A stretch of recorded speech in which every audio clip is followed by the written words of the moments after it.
everyone, and welcome to Television from the Multiverse, the DC TV podcast from Male Fuzz TV. I am Peter, and over there in the ginger corner is Connor. I did that before. When did I do that? Was that this show last week? It was definitely this show at some point, because this is the only time you refer to it as over in that corner. That's true, yeah, but I swapped the words corner and corner. Yeah, it's got a bad habit. Over in that corner, that's corner. Yeah, people understand the meaning. It's fine. Yeah. I was going to get to a point. I'm not even going to notice that I'm doing it soon. I'm just going to just do it and just roll with it. It's just going to be a really bad habit, isn't it? Yeah. And people think your name is Corner. Luckily, it's written under your face, though. I mean, okay, the audio people won't get that benefit, but still, the video people can see it written there. I would like to have enough faith in our audience that they can assume that you just cocked it up. Yeah, maybe.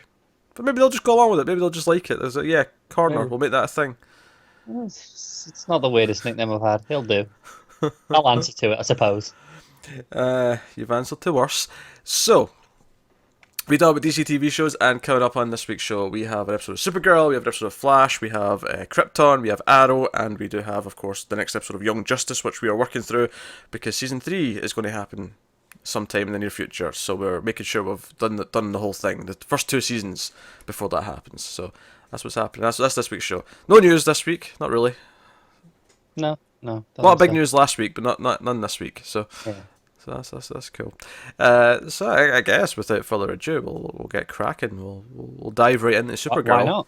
Yeah, season 3, episode 17. Do you know, it's funny, it was off for so long, and it's not even that far behind the other shows, because they all took like all these random little breaks. Yeah, it's only like 4 or 5, depending on which show you compare it to. So, yeah, Trinity is the name of the episode, and this one had the Trinity of villains, the world killers, sort of trying to engage in their plan, which involved blocking out the sun. Sure, why not? Because yeah, sure, that's big and evil and apocalyptic. Why not? And it involved Kara and Lena and Alex going into the mind dimension. Yeah, I really don't like this. Yeah, I knew you'd have a problem with this. I don't really have a feeling about it one way or the other. It's just kind of there as a plot device, and it doesn't really. I don't necessarily like it. I don't necessarily dislike it. It's just kind of what it is. It's one of those that I have to accept this is what we're doing. I was hoping, last week I was hoping it was just a throwaway line, but no, it's not. This is a thing that I kind of hate, but whatever. Pocket dream dimension. Essentially, yeah. That's the best I've got for you. It's still, even when you put it like that, it's still stupid as shit. Honestly, like, I didn't have a problem with that. I like the episode pretty much. It's kind of consistent with the last few, whereas I overall quite like it, but I do have a few criticisms for a few things. Yeah, me too. I think this is just a nerdy one, but it really bugs me. It's like, oh, they're blocking out the sun, so as soon as there's an eclipse, Kara loses all of her powers. What? She loses all of her powers every night when the sun goes down? No. Yeah. No.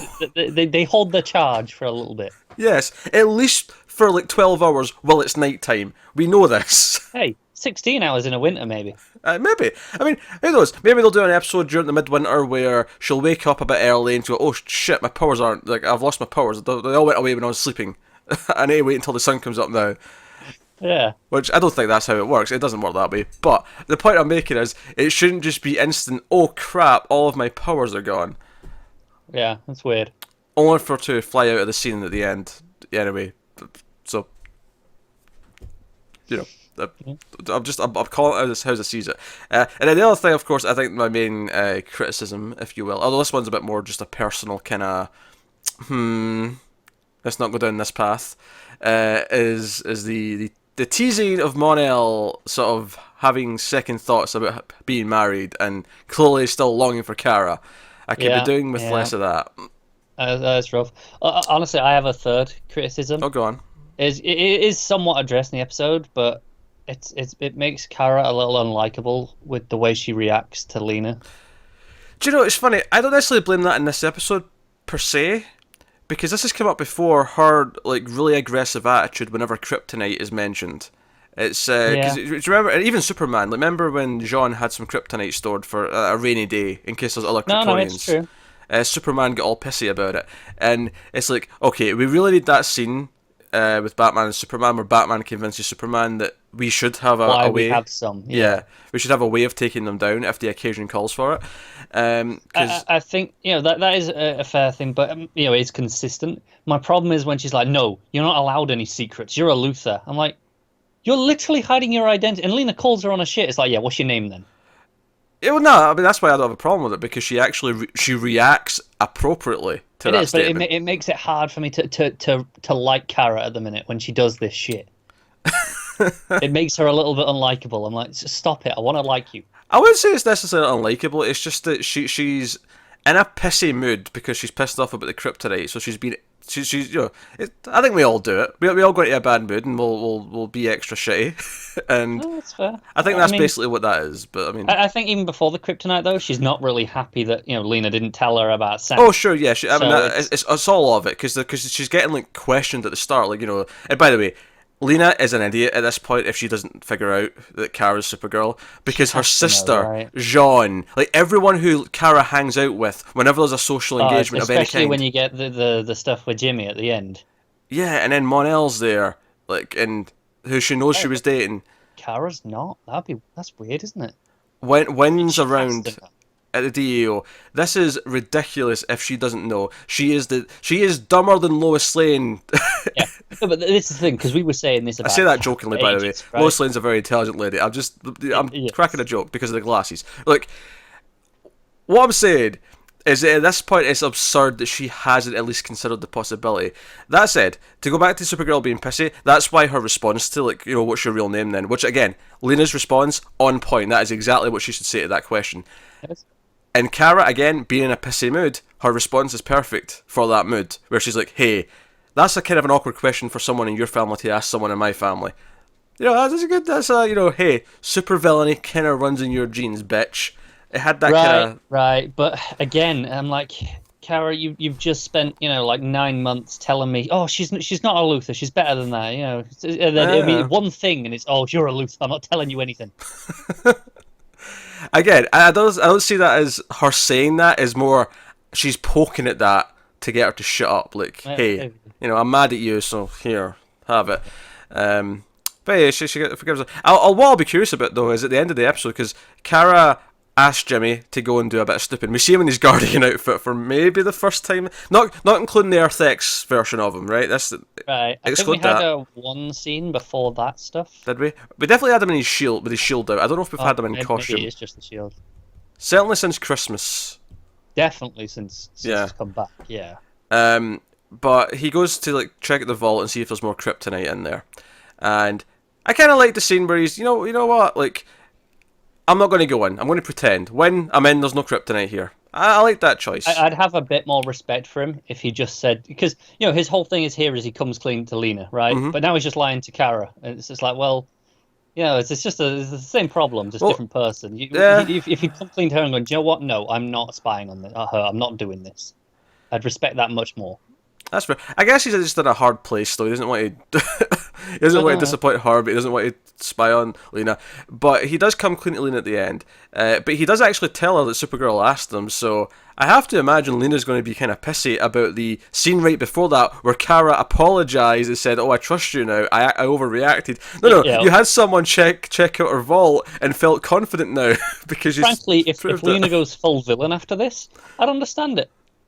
If she goes full villain, as long as Kara in some way understands that she maybe didn't help with that transition. She exacerbated it. Don't get me wrong. I don't think this is enough to justify actual evil doing, but...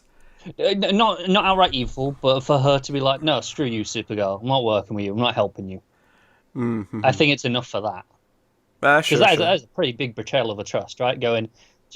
breaking into a thing to snoop on her and check who she is, essentially, like what she's really up to. Yeah. So, no, I mean, I can't get what you're saying. I mean, I didn't necessarily see her as unlikable in the episode. It was more just she's pissed. She's pissed at her, so she's acting out a little bit. That was kind of, if anything, I felt like she was acting human. is I guess what I'm saying. I don't think anything cheered me up. It's very rare you get to see Alex be giddy, right?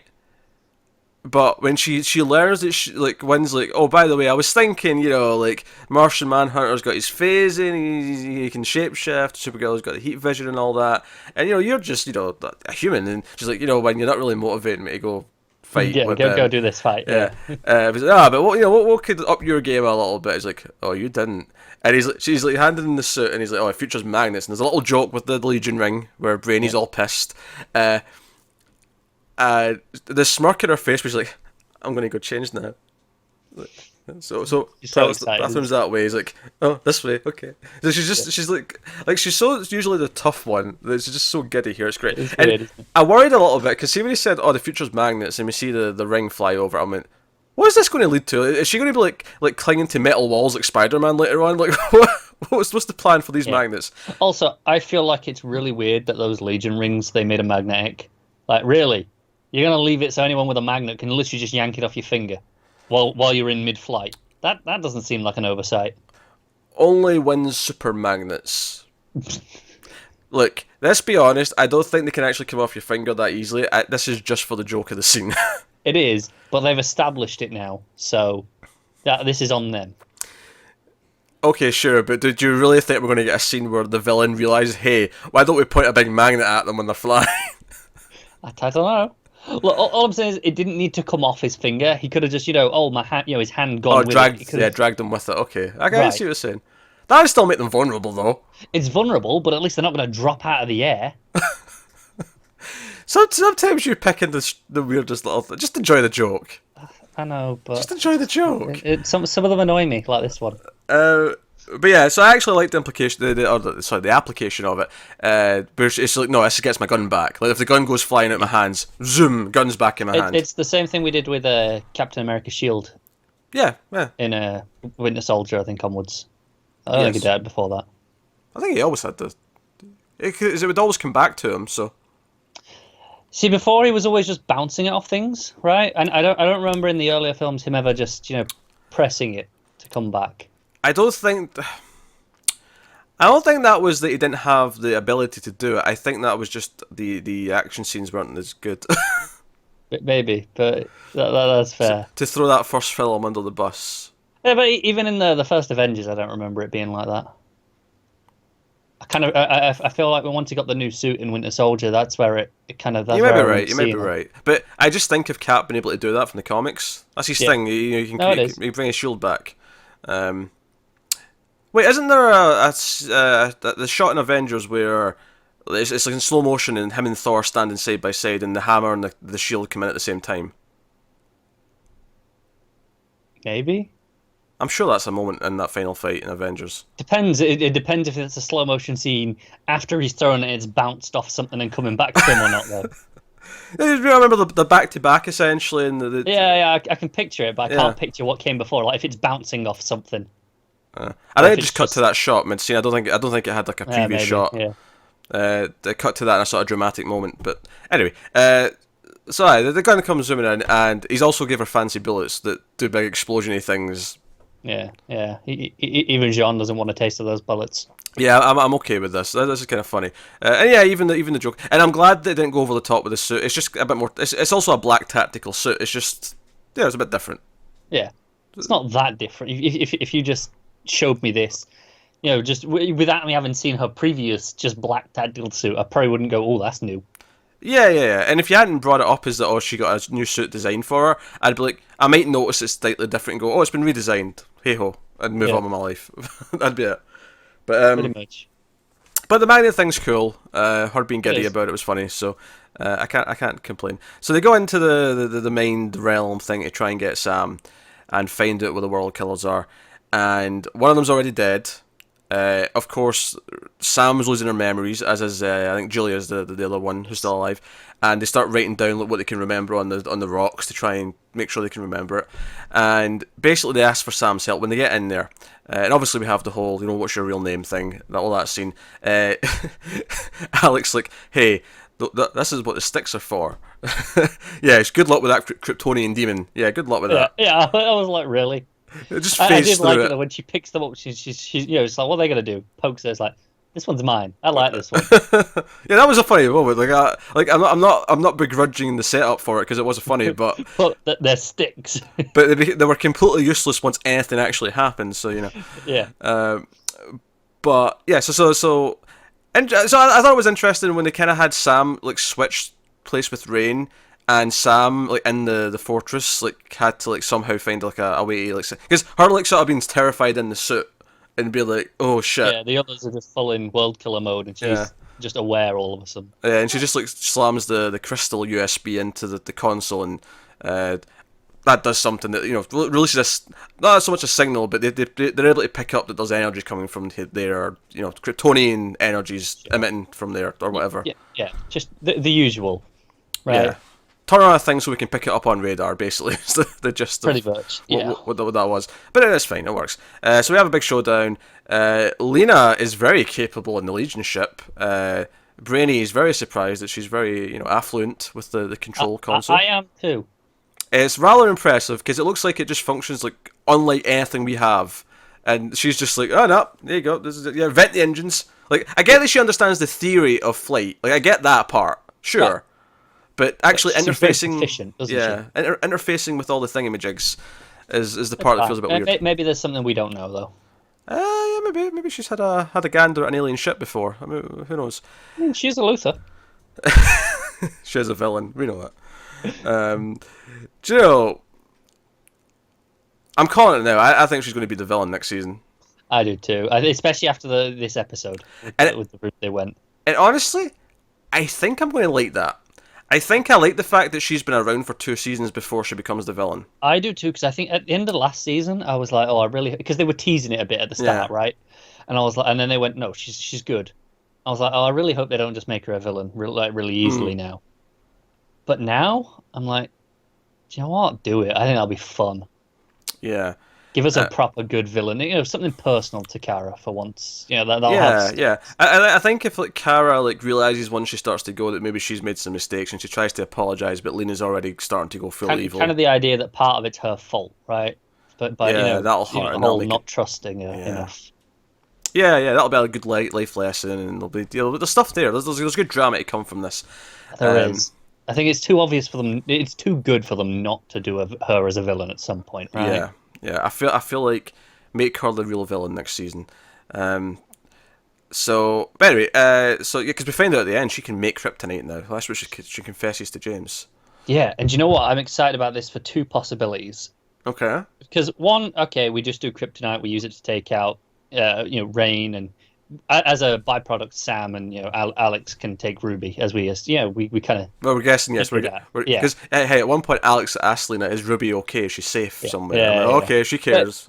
Right. Yeah, we kind of established that that's in the ballpark as what could happen. The other option is we go the route of the synthetic kryptonite, because it's synthetic, acts sort of like black kryptonite. And we go for the split, and we can have save Sam that way. Okay, yeah, sure. I thought you were going to mention Supergirl. We're going to get evil Supergirl next season for like. No, I mean, sure at some point, but I'm thinking specifically here is use it to split Rain and Sam. If I recall, I don't know.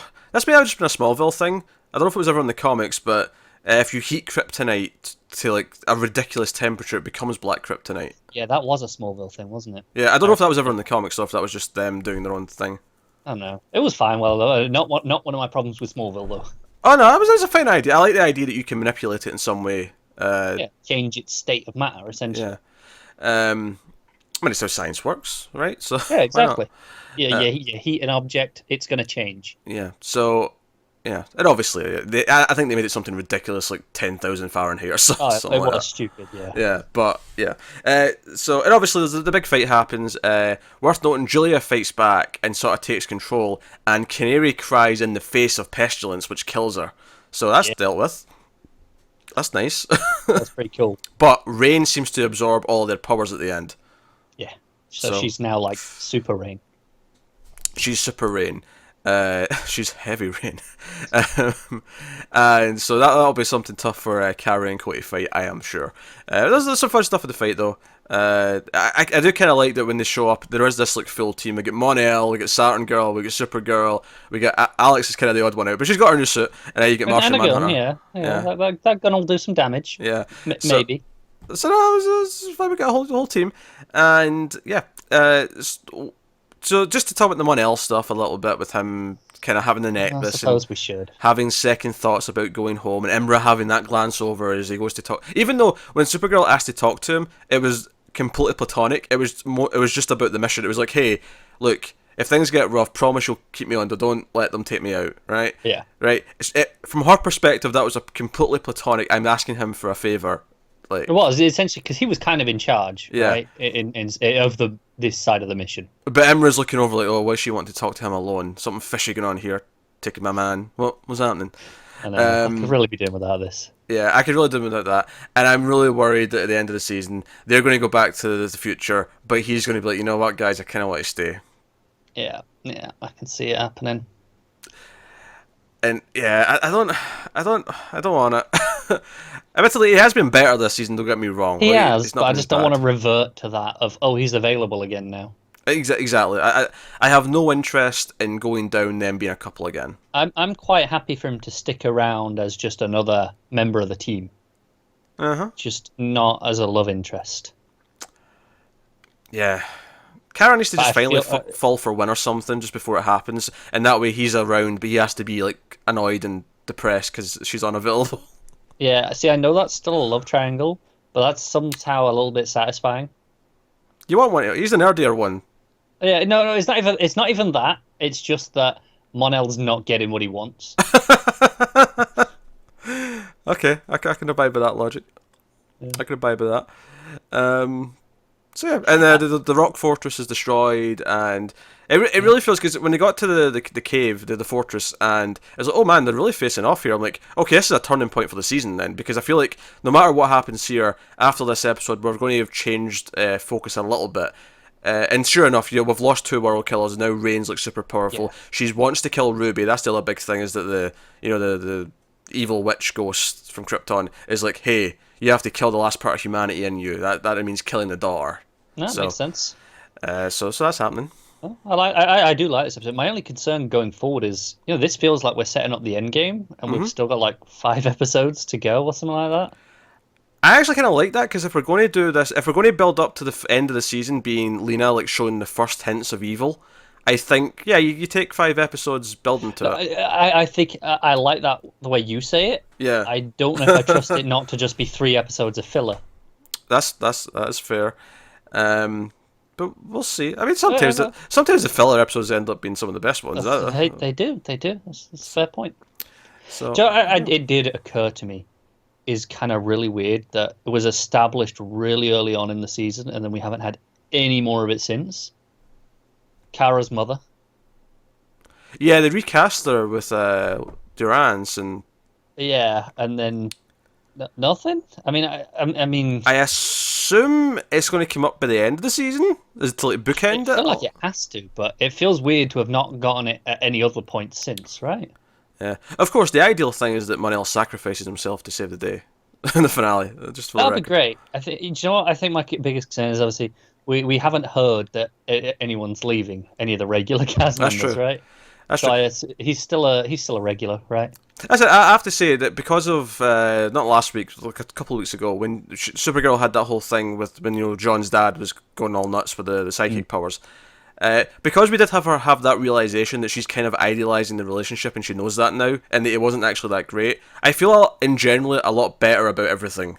I do too. It's annoying that we're going through this again. Because that was our big problem in season 2, is that he was just kind of awful, and she fell for him anyway, and it was like, what? Why? Right.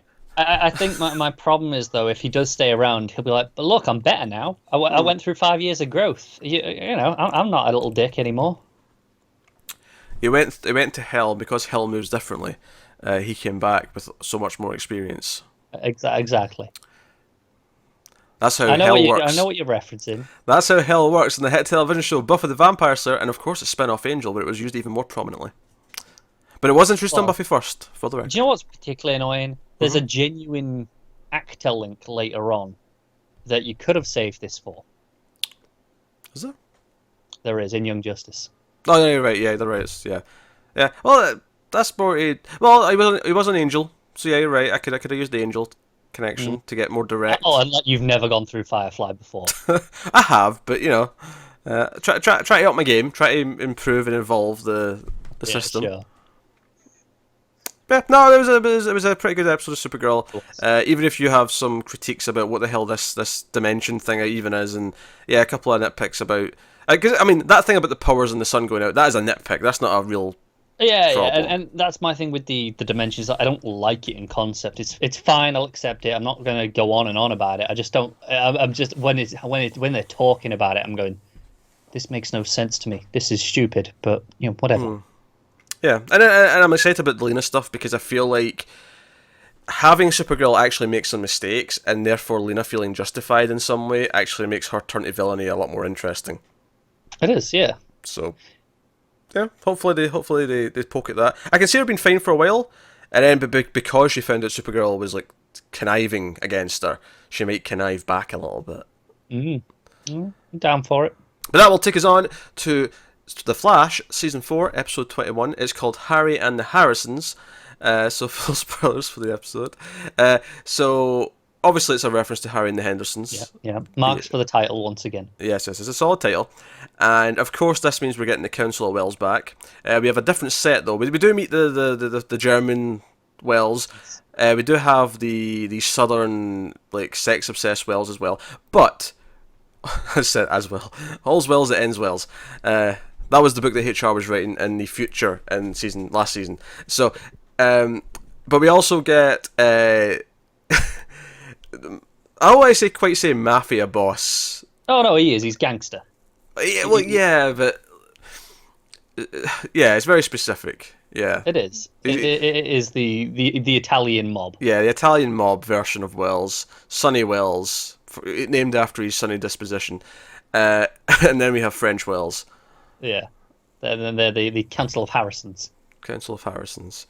Yes, and they're all the rejects that the real Council of Wells wanted nothing to do with. Interestingly, they kept the Mad Max piss drinking one.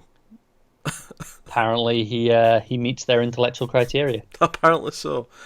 That was mostly just that joke, so he could then figure out something at the end. That was basically that entire plot. It was, but it's worth it to have him do all the different things again. Oh sure, yeah. I mean, it's just fun seeing him do all the accents and whatnot. Speaking of accents, Amunette's back in this episode. Oh god, that is a hell of a segue. And they want her help because they realise the whole satellite plan's happening, but any tech-based weapon they try and shoot to get down a satellite. Which, by the way, I love that we're talking about shooting down satellites. That's the plan right now. But like, oh well, with Kilgore powers, like he'll be able to intervene and stop any of that. So we need something that's not tech-based. And like, oh, Amunette can like fire her metal shards, and that's biology.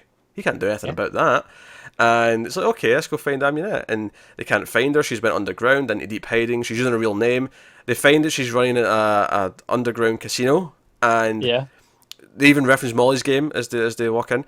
And it's funny because they get up to her and she's using an American accent, and there's a couple of lines specifically where she just sounds like her. She sounds like, because she's doing a little bit extra southern at points. Yeah, it's a little bit of a twang. But there's a couple of points where she just sounds like Starbuck again, right? Because that's what I know her as. And I was like, oh, are they going to tell us that the English accent was a fake the whole time? Because I'll accept that. That'll be gold. That'll make everything work. And then it's like, no, that's just her faking an American accent, and she goes right back to the English accent. And I was like, okay, so the whole time she's been doing this, and then here she's undercover as herself, as her real identity. But you know what? I'll use a fake accent as my real identity. That'll line up. The logic ain't sound. It's not, is it? But hey ho, so they want to work with her to get the rest of her shards, because she doesn't she doesn't have all of them. She has a little bucket, but she's got a lot more in storage. But they were stolen, and it turns out to be her henchman, the Snake Eye Dude. Snake Eye Dude. That's all. I know they said his name like a million times. They did, but I know it begins with an N, Nov something. It was like Novak or something like that. Something like that, but it's just Snake Eye Dude, isn't he? So they go and confront him. It's like, hey, no killing, and we get and she doesn't kill him, but she does cut off his snake. Yeah. Snake's got to go.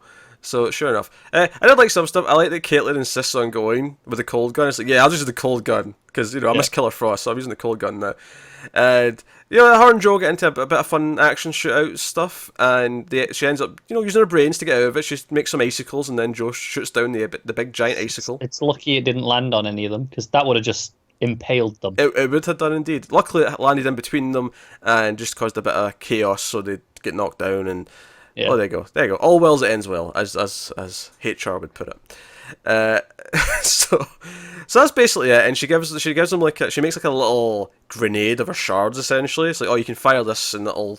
Yeah. One shard. If you use each one individually, one shard will do so much damage. And I'm like, okay. I thought the whole idea was you needed to fire it into space. Yes, that's no longer the plan, seemingly. But now they've got a shard grenade they're going to use against Devoe when the occasion calls for it. Yeah. They've just got to figure out how to get the shards into space. If they're even going to do that, that's what I'm saying. I don't know if that's the plan anymore. I thought it was. I thought the plan was still, okay, we'll take this, we'll figure out another way to launch these at the satellite. Oh, yeah, because at the end, Sisko's like, oh, I can't vibe it because my energy can't go into space. So he has to figure out a new way to fire it. Yeah. All right. Okay. At which point they might as well just be firing a rocket. Well, they might fire a rocket. They might, but you might as well just hit the satellite with a rocket, is my point. Well, no, they can't, because the rocket would have to have guidance, which is tech, which would... It's true, but so's the shard. I mean, unless they're going to have to send the shard's someone not tech. The shard's not tech. That's the point. Right, but to guide the shard. Well, that's why it's difficult. Yeah. That's why he's having to figure out a new way of doing it. That's what I'm saying. I'm like, well, yeah, I feel like it's... What are you arguing with me here for, then? That's the point. That's the point of the goddamn scene, is we need to find a way to get this into space without tech. Yeah. I mean, they can launch a rocket up. They just can't guide it at it. Yes, they could physically fire a rocket, yes, with this on the head. Yeah. What they need to do is they need to just create a spacesuit, send someone up on a rocket, and throw it. Slingshot. Why not? The giant slingshot. Yeah, Ralph could have come in handy here. He could have done, but unfortunately he's otherwise occupied. So that's what they need to do. I mean, the main plot of this episode was kind of whatever, but it was like it had some fun moments. Like Amunet, as annoying as her stupid accent is, like she does have little moments of humor, like here or there, that kind of work. I like her character, and I would be happy to have her around if it wasn't for the accent. Yeah, because just little things like oh yeah, we need to talk about this. We need to talk about her making Barry take his mask off, because so usually he's so willing to just take that mask off for anyone who asks. Yeah, anyone who's being vaguely helpful. Right, and she's like, oh, you might as well just take your mask off because I recognise you're the same meta that I was going to buy from the prison from Old Wolf, so you take the mask off. And he's like, oh, fine, and he takes it off, and I'm like, why are you being so resistant? You take it off for everyone who asks. Don't pretend. Like, she literally already knows your identity. It doesn't matter. Oh dear. Which does remind me, I did laugh a lot when they were first talking about maybe like getting her to help, and they're like, well, we can't use Amunet. She did this, and Barry's like, yeah, she tried to sell me into like meta slavery, and then Iris is like, and she ruined my bachelorette party. And Barry's like, no, that's not... Okay, I get that that's not as important, but still, you know what I mean? Yeah. And of course, Caitlin has her own agenda behind all of this, helping out with getting Amunet. Oh, sure, yeah. Her own agenda is basically that she believes that Amunet gave her tech when she first met that let her sort of like splice her and Killer Frost, and she wants to use that again. But Amunet reveals later on that the thing she gave her didn't actually do anything. It was a placebo effect. So... Yeah. So Caitlin can just channel her inner Frost herself, which I mean, it's going to be a self-acceptance moment, isn't it? Basically, yeah, it'll be a big moment in the finale, I'm sure, where she'll trigger Killer Frost, and this was fine, if not just predictable, right? Yeah. It was just like, okay, I get what you're doing here, and they did it fine. Maybe a scene too many on it with her and Joe going back and forth on it. Yeah, then at the end, of course, Harry figures out, the reason why he's not enacted his plan yet is because he wants his wife back. Like, Otherwise, he has no reason to delay. So it's okay. So looking for Marlies, fine. So we've got 2 episodes left, and I mean, Yeah. hopefully they give us a satisfying conclusion. Obviously, the other thing we have to talk about is the article. We can't. Yeah, I'm gonna just put this out there. I don't like Iris in this episode. You don't like Iris in this episode? No, I flat out dislike her. Okay, this is bizarre to me. Why? I feel like, she's okay. At first, she's really enthusiastic about this, and then she's just like, "Oh, I'm gonna do it because they should be warned." I'm like, okay, but you've never wanted to do this before. They never wanted to warn them before. Well, no, I have critiques about this, but I don't know why you dislike Iris specifically. I'm getting to that. All right, okay. I'm getting to that. So I'm just saying, this whole premise felt really weird to me, and Barry's there like, "Hey, why warn them? They there's not much they can do. We can, why have them live in fear?" Essentially, which is what they've always done, right? Just stop it before if it's going to happen, they're screwed anyway. So and then there's a point where Iris just kind of guilt trips him into going, "Yeah, it's okay, go on then." It felt quite manipulative when it was in the scene for me, like when she was like, "It's up to you." But... Well, that's the thing. I didn't take it as manipulative. I kind of figured like. My problem with it was that she's like, okay, the city need to know, and they can do something about it. Because my immediate response was like, but what? What can they do? Right. And they kind of answer that at the end, because when she puts out the article, they start getting like texts, or not text, but like message on her article. She gets messages saying, "Oh, I think I saw DeVoe here in this corner last week," and I'm like, okay, so they've got everyone in the city looking for DeVoe. All right. I guess that's the thing. They all believe he's alive. They believe he's evil now, right? For whatever reason, because she said so. Yeah, basically everyone's just kind of taking her at her word. Everything that's happening is true.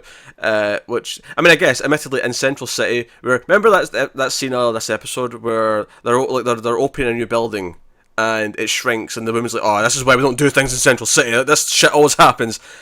Yeah, I'm kind of just taking this as, okay, the city's so used to all this weird shit happening now, they're just going to take this, like, yeah, sure. Yeah. That's fine. So, honestly, her convincing Barry, though, didn't bother me, because Barry's attitude bugged me more. Because as much as I kind of was in agreement that I didn't know how they could help them, right? His attitude of just kind of like not telling her that he had a problem with it and being like, "Oh, Iris, maybe we should have a talk about this." I don't like that either. Yeah. To be fair, I think I agree with Barry overall in the sense of, well, what they're gonna do? What's the point in making them worry, right? But he handles it wrong. He was mopey little Barry about it, and that's just not the way he should be. It's not the way he should handle anything, to be honest. It's when he's at his worst. But when she convinces him, like, honestly, I thought her speech wasn't manipulative. I just thought it was kind of okay. It kind of, like, it didn't make sense to me logically. I still don't understand what people could do about it. But at the very least, trust the city had a nice ring to it. Right, but the problem is a lot of the speech wasn't very convincing. It was all like, well, I'll leave the decision up to you. We'll do whatever you think is right. And it had this undertone of, but we both know it's what I'm saying. I don't know. Maybe this is just me. It really came across that way to me in the scene. I feel like this is you being annoyed that you're made to do things a lot, and you're acting out here against Iris.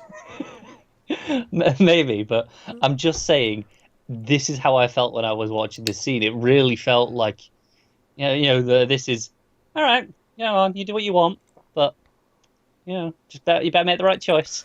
I never got super manipulative from it. I got, Barry, you're being a little dick again. So, and even though I understood where Barry was coming from, the way he was a dick about it. The way he was acting about it was making it really hard to get on his side. And because this is how Barry's been acting a lot this season, it was like, you know what, Iris 9 times out of 10 this year has been right about everything. 9 times out of 10. I think that's the main reason I'm picking it up here about Iris. So okay, much, that's because fair. We've said this about Barry all season. Because this is the funny thing, when you compare this to Arrow right now, and if you want to compare Iris to Felicity, I know Iris has some bad cred on the internet right now as well, but I don't get it, because Iris, not only is she a decent leader to the team, she has actively been the one who's been making the most sense pretty much all season. She calls Barry out on his shit when he's actually, being shitty. Yeah. She's stabbing herself to win fights to save the day. She's grabbing giant guns and going out to help in the fight. Like, she has proven herself to be really useful and competent. Yeah, no, I agree. I think that's why this stood out to me so much. Because I've seen the outcry on the internet as much, and this is the first time that it struck me like as okay, that was a bit Felicity-ish, for lack of a better way of saying it. As long as it doesn't keep happening, I don't think it's a big deal. Fair. But again, he was being so shitty here anyway that I was kind of like, I can't really. Yeah, he was pretty bad too. It's kind of made it a tedious plot in general. Yeah. When I'm kind of not like liking either of them. I'm like having this argument. I'm like, just get it over with. If they want to continue this thing though, where like she keeps writing articles and they have some sort of kind of open dialect with the city, kind of, even if it's kind of anonymous, even though it's not anonymous because she like writes articles and she puts her name on it. But the idea that like Team Flash have some sort of communication with the city in this way, I think there's some interesting things to do with that if they want to kind of keep them down that path. There is. I'm not sure why now is the right time to have decided that. Like it's almost the sort of thing that I feel like it should be hindsight, as in, okay, things went wrong, so we need to try and have an open forum, essentially. Whereas here it's just hey, let's just tell them. Let's just tell them they're all screwed. Let's just tell them that they're all going to be mindless.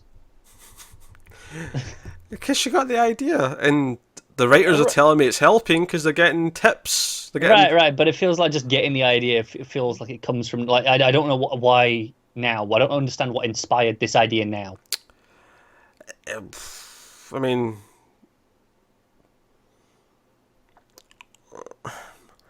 I don't know. I mean, because realistically, some ideas just come out of nowhere. But they do. But I just don't understand what makes this scenario with DeVoe any different to any of the previous big bads that warrants telling them. But have any of the previous big bads warranted telling them? Or any of the previous big bads the sort of people that... I mean, if they... I mean, I didn't get this at the start. Like, they could have better explained this if this is what she meant. But if the idea was, if someone spots them, they can tell us, right? Would any of the previous big bads been the sort of character that would have been spotted on the street? No, that's fair. Because Savitar wasn't... I don't think that was what her idea was. It may not have been, but Savitar certainly wasn't getting caught walking out of the store. Zoom was, spinning around. Reverse Flash was in disguise the entire time as someone else. That's true, but they could have been going, hey, if you see Harrison Wells, let us know. Alternatively. They could have. But at the very least, they did set up the whole she's back in the articles. Like, that was something they sort of brought her back to a couple of episodes ago. So I don't think it comes out of nowhere in the sense that she is thinking consciously about communicating with the city. That's back in her mindset. Yeah, okay, that's fair. So it never that part never rubbed me the wrong way. My problem was more I didn't understand why it would help. And I mean, they tell me it helps at the end, but yeah, it seems more convenient rather than what she actually wanted to happen. Yeah, it felt a bit just unrealistic when there was like, ding, ding, ding. Oh, we're getting hot tips from everyone. They're all seeing. Everyone's checking out this blog. Which has been just a blog, right? Which has been dormant for 3 years. Yeah. Everyone just got emails. A new blog post from that thing you subscribed to those years ago. Like, there's definitely flaws in here. I'm not going to defend it that much, but I'll just, Oh, no, that's fine. Hey, anyway, that's the Flash. We'll move on to Krypton, season 1, episode 8, called Savage Night. And I think we'll start here just with a conversation between Zod, which she actually calls him Drew Zod at one point. They actually used the full name at one point. And we were talking about this a few weeks ago now, right? That you never hear that. Yeah, you never hear. But it makes sense from their perspective. They would use it because they're also Zods. Yeah, there's different Zods. You can't just say, Zod. So, which one? Because especially to them, where he's this weird new Zod that they don't quite trust because he's like a stranger. Right. We can say Zod, and everyone knows what we mean, which one we mean by just Zod. But he's become a mononym. Yeah, but they have this great conversation where she starts asking questions. And we were speculating, and obviously it was clear that he'd already fought Superman, so we kind of knew the answer to this anyway. But when he first showed up, we questioned, is this post, like, has he been on Earth? Has he had powers? And we knew he's been on Earth fighting Superman, so like I say, we knew the answer to that anyway. But he's having a drink, and she's like, do you always get a drink before you fight? He's like, well, not on Earth, because you can't get a buzz going. I'm like, that's a cool little reference to the fact that you can't get drunk because he's superhuman on Earth. Yeah. And he's like, yeah, but there are benefits, though. The yellow sun. That's the only reason why this Superman's super. He goes on to say, it's like, he's not super. He happened to be on Earth, and he's just, he happened to be the last one. Yeah, just a bit of luck. Yeah, a bit of luck. That's all that was. And he's like, hey, if we all went to Earth, like if all of us got powers, we could, do great things. That's essentially twisted. It's like, well, okay, so you've been told this man does great things for the universe. Mm. He's just one man. What if all of us went? What could we do for the universe? Yeah, but of course we kind of, because whenever we get Zod or other Kryptonians who show up on Earth, I always kind of see it as this, like, okay, we lucked out with Superman because he's a pretty decent person, but the idea of just a random mass of people getting these powers is dangerous as shit. Yeah, absolutely, and I think part of that is, they come with a preset ideology and then just gain powers. They're like, oh, this is new. It's the power rush. Yeah. Whereas, Clark always had them his whole life. He never knew anything else. Yeah, he was gradually gaining them as he was getting older. It was just growing up for him. Right. And he learned from human parents and so on. But this was a fascinating conversation. But you can tell Jana's really good at her job, because as soon as he's talking about all this, and she gets a sense that he really had these like ideas, and he's like, "Why did you survive Krypton dying?" I was off planet. I was off planet, and I'm like, yeah, where were you though? Where were you? Say it. Go on, say it. He's like, I was in the Phantom Zone. I'm like, yes. Yeah, Phantom Zone. I'm glad he explains it, because obviously she clearly has no idea what that is. Which makes sense, yeah, because it's Jor-El who discovers it.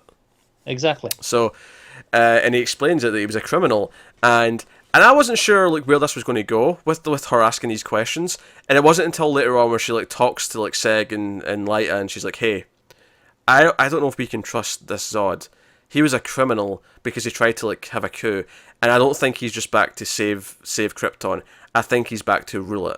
I think he wants to take over, and honestly, that fits with Zod's to a T. Yeah, way of thinking. I love the irony is she's like, you staged a coup while she's in the process of staging a coup. Yeah, like context, of course, but just there's an irony to it. Yeah, but I like it because obviously when she like brings up her thing, he just like, no, he justifies it. He's like, no, like, you chose family over that makes sense. Like, if the ruler's unfit to rule, then you should do something about it. It's Krypton above the state rather than the state above Krypton is what he's saying. It's like you choose for the good of Krypton. Even if the state is bad, you replace it. And of course, anecdotally adds on, and also if you hadn't chosen Lyta, I'd never be born. So thanks for that, Granny. Pretty much. But no, I actually, not that I disliked Jaina before, but I think I like her character a lot more after this episode. I think it's because for a while she was kind of not bland, but she didn't have a real role in the show, right? She was kind of antagonistic, but she had a role, but her role was purely to serve Lyta. Right, yeah, but that's she didn't have a role in her own right. She was there just at the behest of someone else. She was there to enhance someone else's plot. But her deducing what Zod might be up to, and sensing that he might be lying about something, and sensing what his real goals are, that's fascinating. And then wanting to stop him, like, all this is interesting. This is great stuff. Like, I'm into all of that. That's good. And then speaking to references to all DC stuff, so we actually start with 2 weeks earlier, and Adam Strange is that scene where he disappeared. Because that's one of the things, he's not done that since, because his Zeta beam has been damaged, and so but we see him like where he went after he disappeared, and he's in this this big white sci-fi looking like hallway. And obviously we kind of know where he is immediately. Yeah, I mean, there's only one place these Zeta beams go to. Oh yeah, usually. I mean not specifically like where but we know what civilization this belongs to, as what we know as fans of the comics. And of course we hear voices, and we specifically Alana, who, if you don't know from the comics, Alana, if not yet, I don't imagine she is yet in this continuity in the show, but it doesn't feel like it, no. But she will marry him. She will be Alana Strange. The other voice, whose name I am blanking on. Her father. Is her father. Yeah, Sagarth, I think. Yeah, that sounds about right. Because I thought he said Sarek at first. I'm like, no, that's not Sarek. That's not right. Yeah, Sagarth sounds about right. Yeah, and he basically convinces them, hey, look, let me try and save the universe. Let me try and save Superman. Let me do this. And it's basically that he's seen as a joke. And that's he kind of told us that before, but they see him as a joke, and he stole the tech. This is clearly in the early days of his relationship with Ran and Alana. And it makes sense that Ran's introduced because we know we're getting Hawk people at some point. Yeah, and the I'm assuming here we're getting the Thanagarian version because of course, yeah, because we're getting the obvious Ran. link through Ran. Yeah, if you don't know this, because we're saying a lot of words right now that you might not know, Ran and Thanagar are both planets. Ran is the people that built the Zeta beams. That's where Alana, Strange's future wife's going to be from. Her father's from there. And then Thanagar is a planet of Hawkmen and Hawkwomen. And traditionally, Ran and Thanagar end up at war and have been warring for a while. So that's kind of the overall mythology stuff that we might be getting into at some point. Maybe season 2 if we get renewed. That's where we'll go. It's really striking to me that we were told about Hawkwoman very early on. We were told about her at the same time as Adam Strange. And, this was episode, 8? And still nothing. I know. It's a whole thing. But, yeah, so we see that, and it's kind of split in two. We see like the second half of it later on in the episode. Bless you. Bear with me. But we see the end of it later on in the episode. Because I was actually thinking we'd get a lot of flashbacks throughout. I thought we'd keep going back, kind of, like, I don't want to say Arrow style, that feels insulting, but you know what I mean, like, back every few scenes to get to another flashback. But it's just this one scene split in two.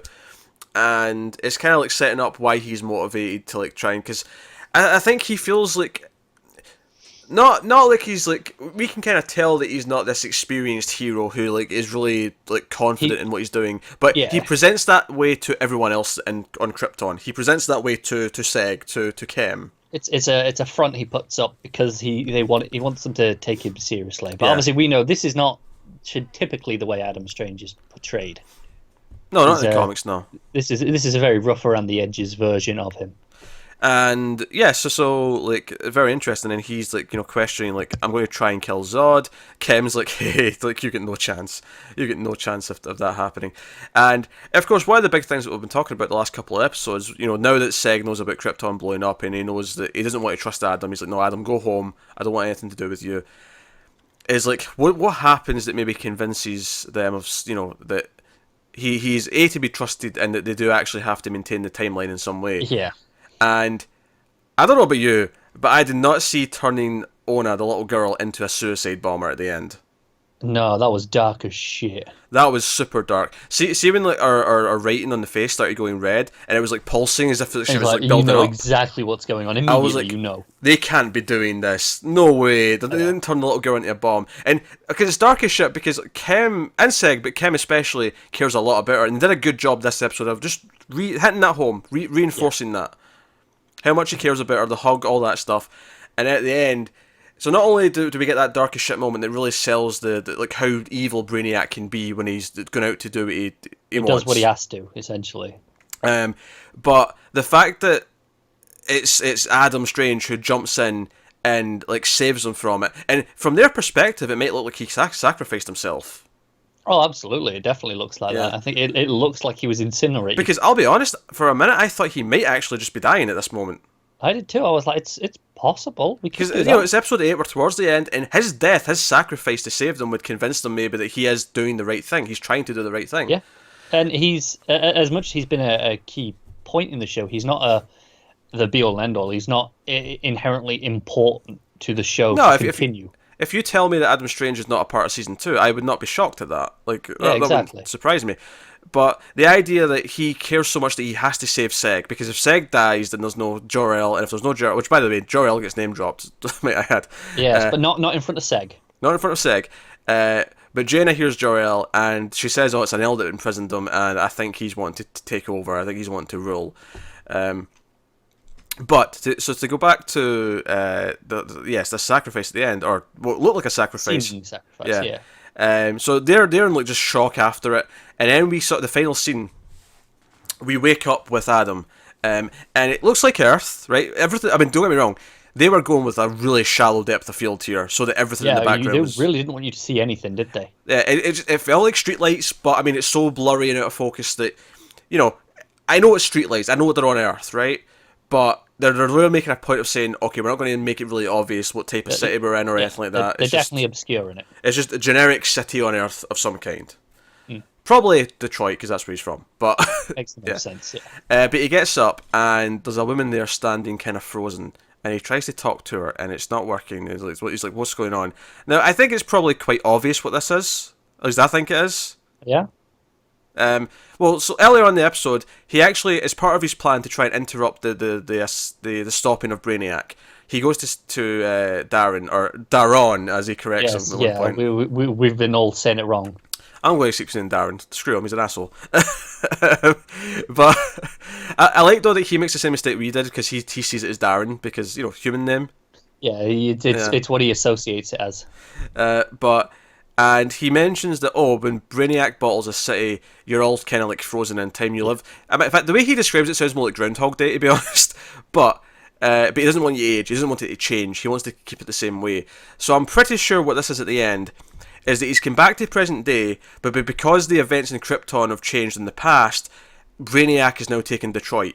I agree. Or if it's not Detroit, whatever city he's came to. But I think that begs the question. We're saying, he's on Earth.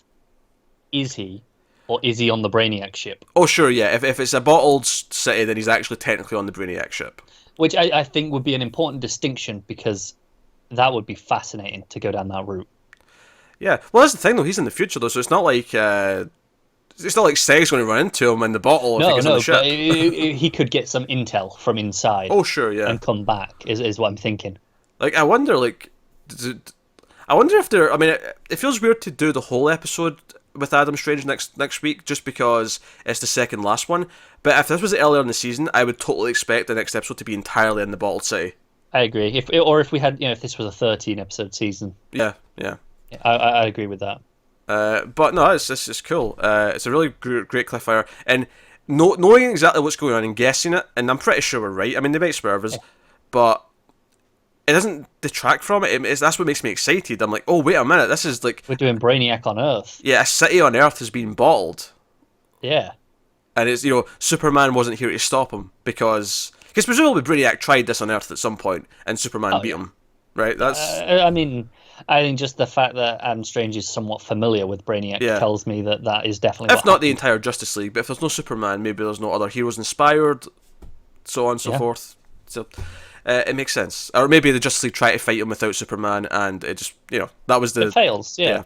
So all that stuff's interesting. Other than that, though, of course, they have their big attempt on the Voice of Rao / Brainiac drone's life by trying to get him when he's feeding off the energy of the Matrix thing, the birthing Matrix. Genetic chamber? Genetic chamber, yeah, that's the one. Yeah. But it reminds me of the other flashback that we had is when the other girl that was one of the disciples is saying, I saw him in the Genesis chamber. Sure. Is that it? Doesn't matter, go on. Sorry, it just sprung into my mind. But it was a really nice transition of a flashback into it, with the way it softens around the edges, and it was just around her face. I was like, it's funny. That's a nicer transition. He lost his facial hair for the start of the episode, and then by the end he was bald. I'm like, he's actually slowly shifting to more Brainiac looking as he goes. He is, yeah. It wouldn't surprise me if he accidentally falls into some green paint next episode. I feel like that might be a bit too goofy.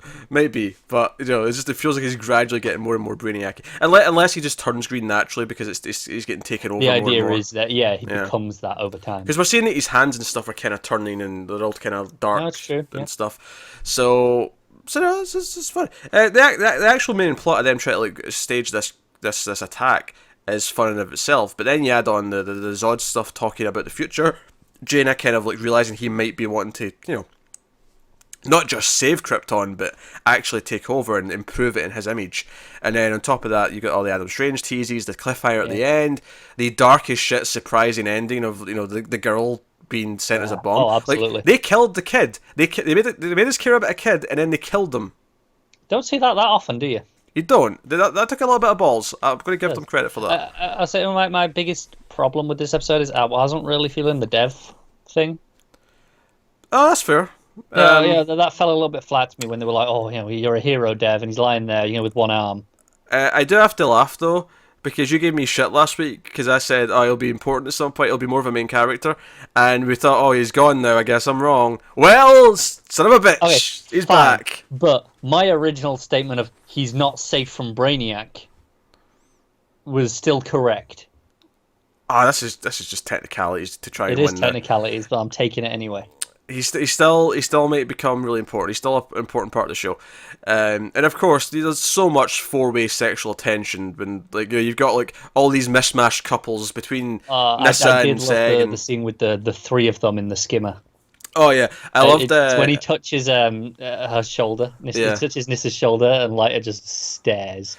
Every single time she was being like bitchy towards her, like she's going to betray us, and like, hey, would you rather leave me here to do anything I want by myself, or keep an eye on me? And then later on, she's like, oh, try and keep up, princess, when they're out in the snow and they're looking for Dev. He's like, I think she was talking to me. Yeah. No, that was good. I think that's when the good cast are kind of elevating the bitchy love triangle dialogue. It's actually fun rather than just generic, because it doesn't feel like it's super dramatic. They're not taking it really seriously at the moment. Nah, the only time it gets remotely seriously is when they kind of bring up, oh, our child might die. Right. And that's fair enough. That's a pretty good reason to be serious. Which is funny, because I feel like it's interesting that they're talking about their child again in the same episode we name dropped Jor-El. I don't think that's a coincidence. Yeah.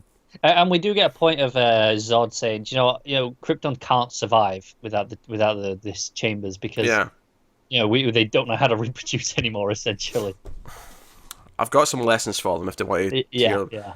You get the PP, and then get the vajayjay, and you I'll stop now. So their own version of the birds and the bees. Yeah.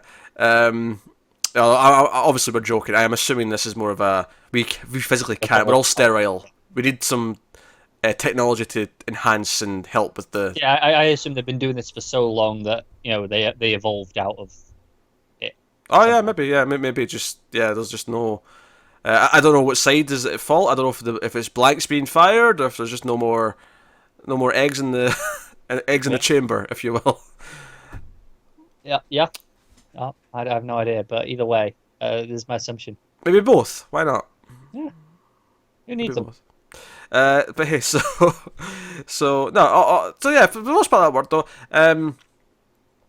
The dev stuff didn't bother me so much on its own as such. I actually kind of liked seeing like Nissa, and I didn't really get a chance to sort of like bask in it, but Nissa really was like, shit, this fortress exists.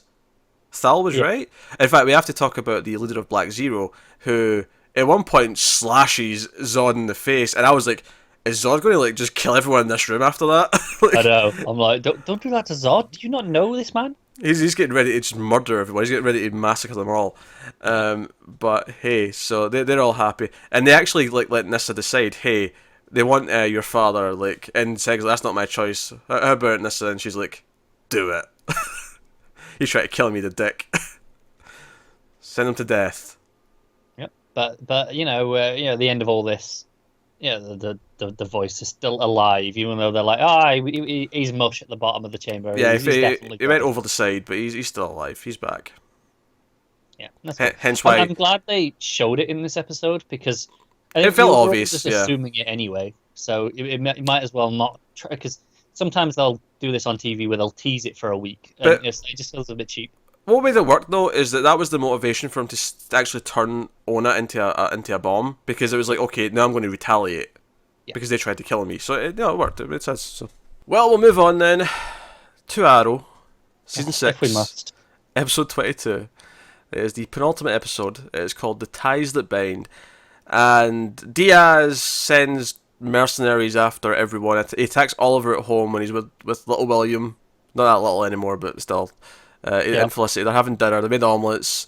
Curtis he's giving him shit for making omelets. Curtis and his horrible actor boyfriend get attacked. His boyfriend takes a bullet for him, and who else gets attacked?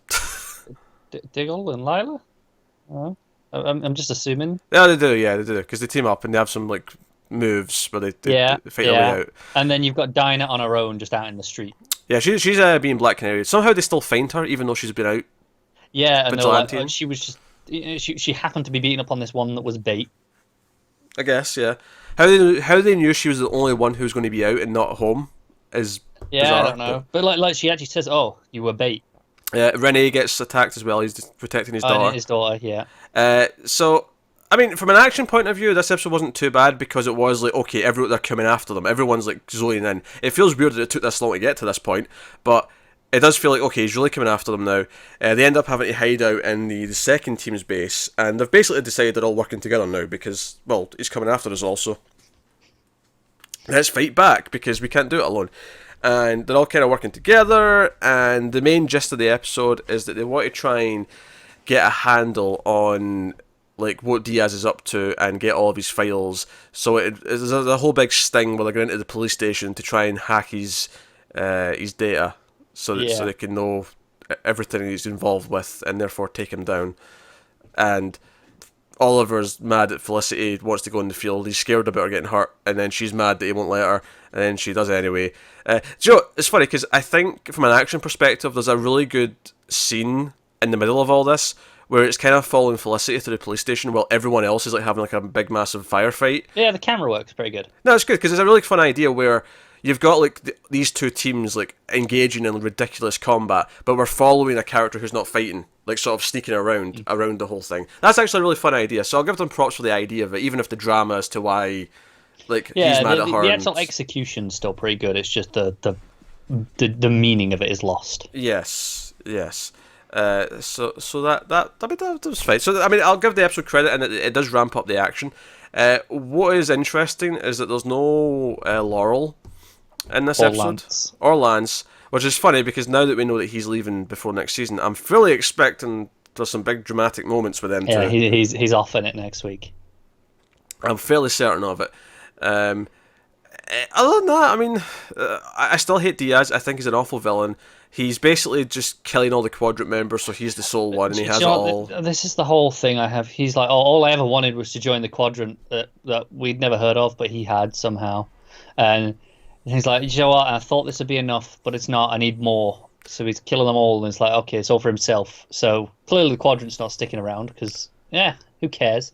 They basically don't exist anymore, because now he's just taken over it. It's just him, right? It's just him, yeah. Yeah. Well, there's one other guy who just agreed to be loyal, and that was for now kind of it. And Anatoly's trying to help Oliver and sending him warning messages, and he ends up framing one of the other Quadrant members. Yeah, I like Anatoly, like being shady and stuff. That's kind of fun. Which gets the other people stabbed or throat slashed, depending on which character we're talking about. So there's some murder and things. Honestly though, my biggest problem with this the episode itself isn't really that bad. It's actually kind of fine as the one before the finale that kind of amps up the stakes and the action. It's just that the you don't care about anything that's going on at this point of the season. It's kind of like you just kind of checked out, right? Even when it's doing things that are technically good or fine. And I'm going to be a broken record here, but Diaz is absolutely atrocious. I hate him. I don't understand what his point is anymore. All right, I got it. He wanted to control the city. He wanted all this. Yeah. And okay, so he's going around and locking the Green Arrow away. All right, makes no sense. Now it's just like revenge. Oh, I'm going to destroy him and his family. I'm like, all right, cool. Not seen that before. Yeah, it's good job. The nanny knows who Oliver is. Yeah. Because he's flat out like getting her to like, hey, look after him whilst we're in danger. Like she just out in the open now. Yeah, Felicity has clearly filled him in since last week. So he's like, okay, she knows, all right. Something that you do tell him, right? Yeah.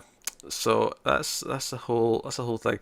Yeah, it was. I mean, like I say, it's a frustrating episode in that sense because honestly, it's doing more right than a lot of the season has done. But the villain's still awful, and because we don't care a lot about the main plot, and we don't care about various like side things going on, and I mean everything with the Quadrant characters, it's just like, oh my god, I'm falling asleep. Why are we doing this? Why are we watching this? Why is this happening? It's the same when they keep talking about Kurtz's boyfriend. I'm like, he is only here so you can have someone to get shot. Pretty much, yeah.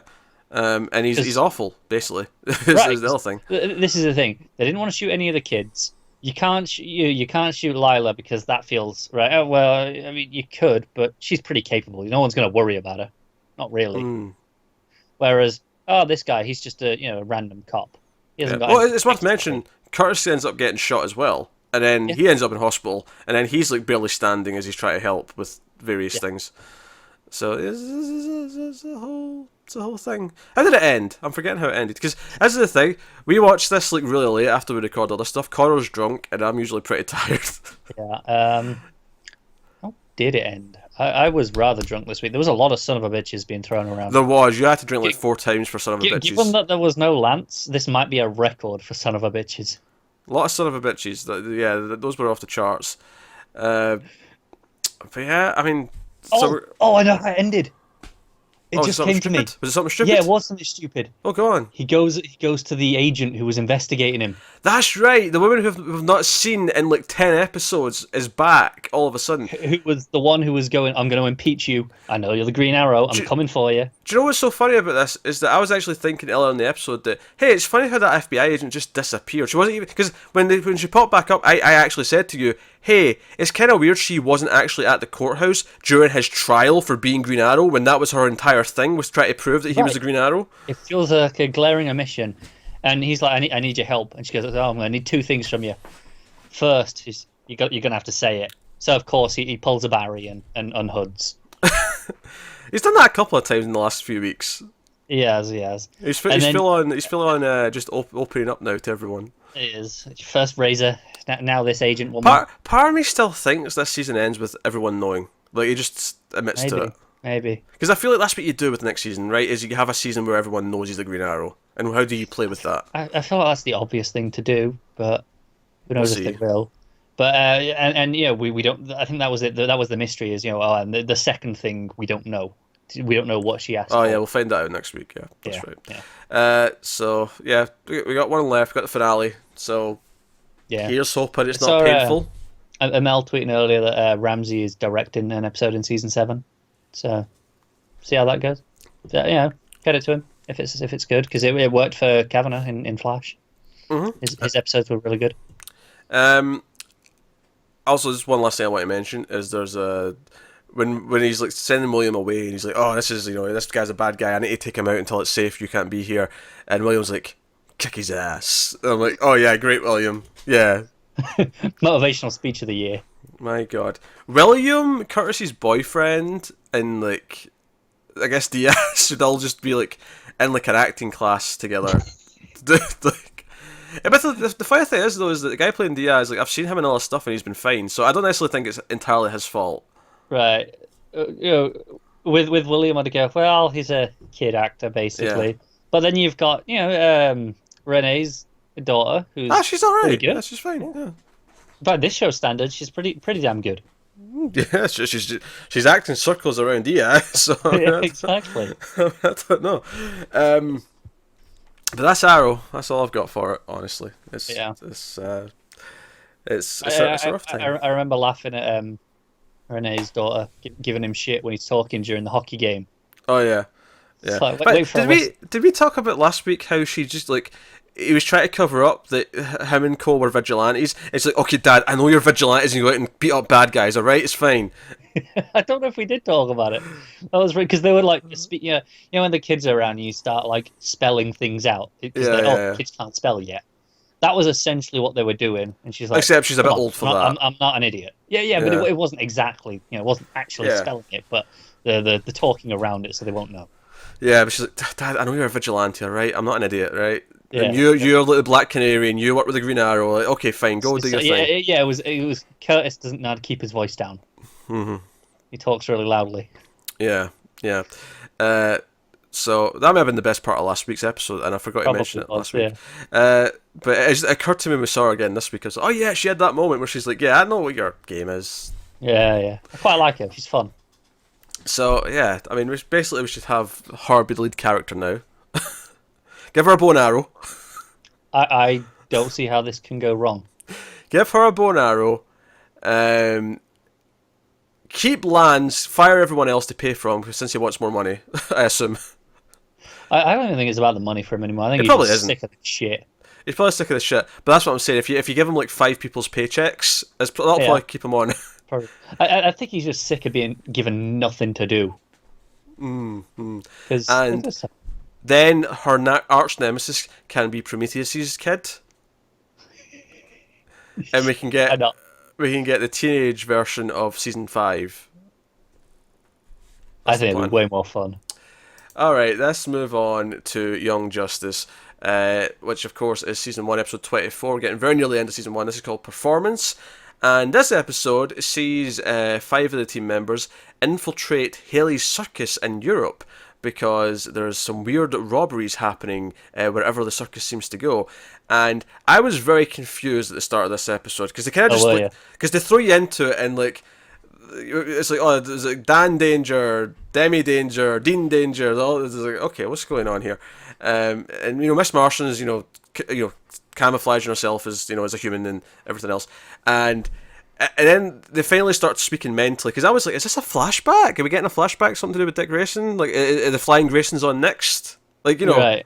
And then like they start using like the mental telepathy to talk to each other, and I'm like, oh right, this is present day. Okay, we're just back at Haley's Circus, and I'm like, do they know that he was involved with Haley's Circus? Like, is that a thing? And obviously it's a plot point later on because he talks to Wally, and Wally's like, hey, why didn't you bring me? Like, you lied and said this was a Batman mission. It's not. You decided to do this. Why didn't you bring me? I know your backstory, is it? He actually says. Yeah, and he's like, no, but that's why I didn't bring you, because I don't want you like noticing that I'm like being affected by this.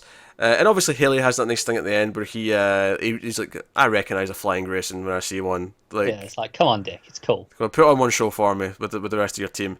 And they're kind of cheating a little bit. Miss Martian's using telepathy, or telekinesis rather, to keep people from falling and so on. So good fun. So Roy's there. Roy's went with them on this mission because he's trying to weed out who the infiltrators are. And now he's convinced that there's not a mole at the end of the episode. I am now convinced more than ever there is a mole.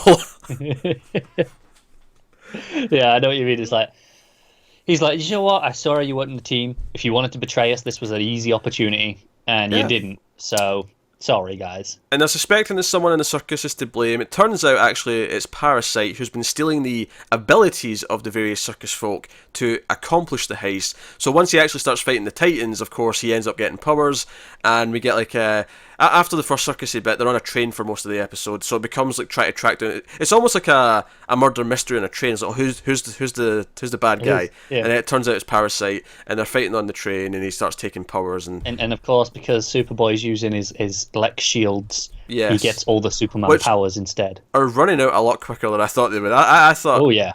I didn't realise they'd be like running out that quick. I guess he wants them to come back for more. First taste is free, as they say. I assume so, because that's the thing. He's kind of addicted to them. Like every time there's a situation, he's like, I'll use one, right? And he's becoming reliant on them. Because I was actually thinking the rest of the team would find out about them because of the way, like maybe because Parasite gets the Superman powers. He's like, oh, the Kryptonian meal, like, and he's like using them. I thought they would like disappear really quickly in Parasite, and they'd be like, but that was weird, why did it disappear so quick? Or, Parasite would maybe say something like, well, that's strange, like, when I fed on Superman before, I had the powers for X amount of time, or, I thought something would come of it, and instead, it doesn't, but they're like, wait, why has he got heat vision? Like, you don't have that. You don't have heat vision. He's like, well, genetic potential. Must be enough for him. Yes. So they do that, and then they have some fights with them, and that's fun. And we have and there's a hello Megan, which always pleases me. And it was nice for Dick to like defend Haley when everyone else is like, oh, he must be the ringleader because he's the one running the show. For quite a lot of the episode, it seems so like it's really pointing at it's Haley, right? And you're like, maybe it is, and maybe this is kind of sad for Dick.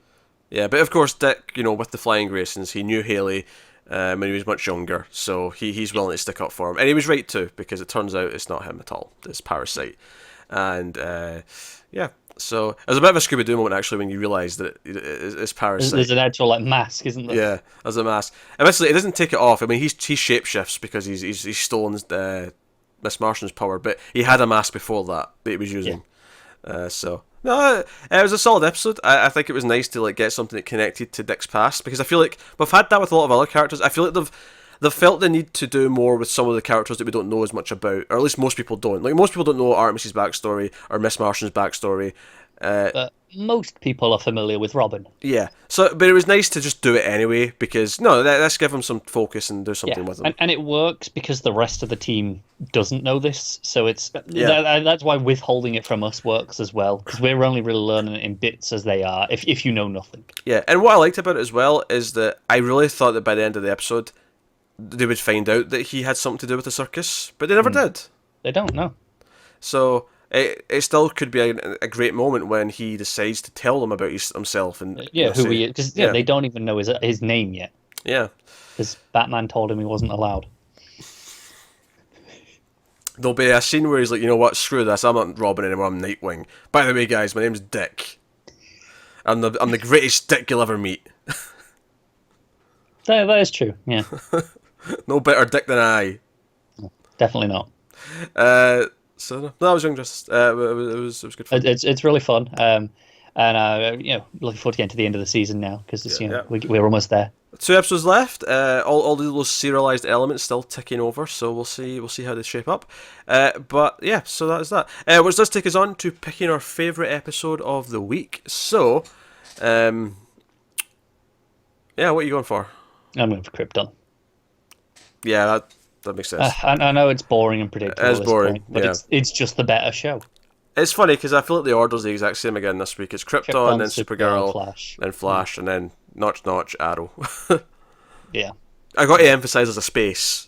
Yeah. Like even that is just selling it short. Even arguably right now there's a space between Supergirl and Flash because Flash is. I mean, it's not. These last couple have not been as bad, but there was a couple of rough episodes. It's other minute Flash is actually fallen into a similar trap to something we said about Arrow, where technically this episode was fine, but we don't care. And I feel like I care about the characters still on Flash, but about the actual plot, I'm kind of checked out this season. Which is still more than Arrow though, because we don't really care about most of the characters on Arrow. Right, so that's still got something over it, but it's a similar problem. Yeah, no, that's fair. Krypton, it was teasing nice big things. It was doing something really different as well. The big cliffhanger was cool. It did some dark moments that we didn't see coming. So Krypton wins pretty handily this week. So that's that. But that will wrap up the show then. So that brings it to the end. Of course, head over to patreon.com/MailFuzzTV if you want to support the channel and everything we do here. You can see some of the bonuses that you can get over there. There's a new $3 tier which you can check out that has some extra bonus content every month where we'll talk about a movie or a TV topic. And of course, check out Comics from the Multiverse, which is our DC Comics podcast where we actually talk about the comic books every week. That's been going. That's over 100 episodes long now. We started that at the start of Rebirth in 2016, so that's been that. It feels like it's an established thing now. It's not just I feel like up until a few weeks ago, it still felt new, and now that I've realised, we're over 100. We're actually we've been going for 2 years. Yeah, we're actually this is a proper show that has a bit of history now. Yeah, what was it? 104 this week. 103 was this week's. So next week is 2 years of that. No, quite right. Yeah. Yeah. Next week's literally 2 years because we've not missed a week. There's been an episode every week. Yeah, exactly. Which is kind of cool. Yeah. No. Achieved something in our lives. We'll get there with this eventually. And our meaningful. Assuming the show is still carry on. Oh yeah. I mean. But they've got a DC service coming now, so we're set for like at least another 5 years. Yeah, DC Universe basically ensures that we're good for a while. Yeah, exactly. And these have all been renewed for another year. Hopefully Krypton gets renewed. Its ratings aren't great, but I'm hoping. I really hope it gets a season 2 because I'm really digging it now. I do hope so because, I just hope people check it out based on because we were really skeptical beforehand. Yeah. Of course, I have reasons to doubt sci-fi now though at the moment. Yes, we do. Because of something else they maybe let go recently, but we shall live in hope, and hopefully the season wraps up in a cool way. And who knows? In fact, let's be honest, this is exactly the sort of thing where they might just go, you know what, Sci-Fi's cancelled it. DC Universe will take it happily. They might well, depending on assuming there's not some rights issue with what Sci-Fi own of the show. Yeah. I wouldn't. It depends. That's all nitty gritty. Yeah, I'm not looked into this show enough to know. Yeah, I wouldn't imagine there would be. I'd imagine DC and Warner Bros would have the rights to everything, but you never know. Yeah. But hey, so because even if say they still have the rights to broadcast, as long as they don't have the streaming rights to it, it's well. And do what you want. Tough, yeah. We're not a network, the broadcast, so we're free to do what we want. But there you go. So that is the week's show. So yeah, thank you very much for watching or listening. Let us know what you thought of the episodes this week in the comments. Get us on the Twitters at DC Comics Podcast or at mailed_fuzz, depending on which way you want to go with that. Mailed Fuzz is just the general channel updates. DC Comics is specifically DC Comics related stuff. But otherwise, that is us. So thank you once again for watching or listening. We always appreciate it. Keep watching superhero TV shows, and always remember. You gave me a funny look when I messed that up there. Now I'm stuttering all over the place. And always remember that sometimes we screw things up for the better.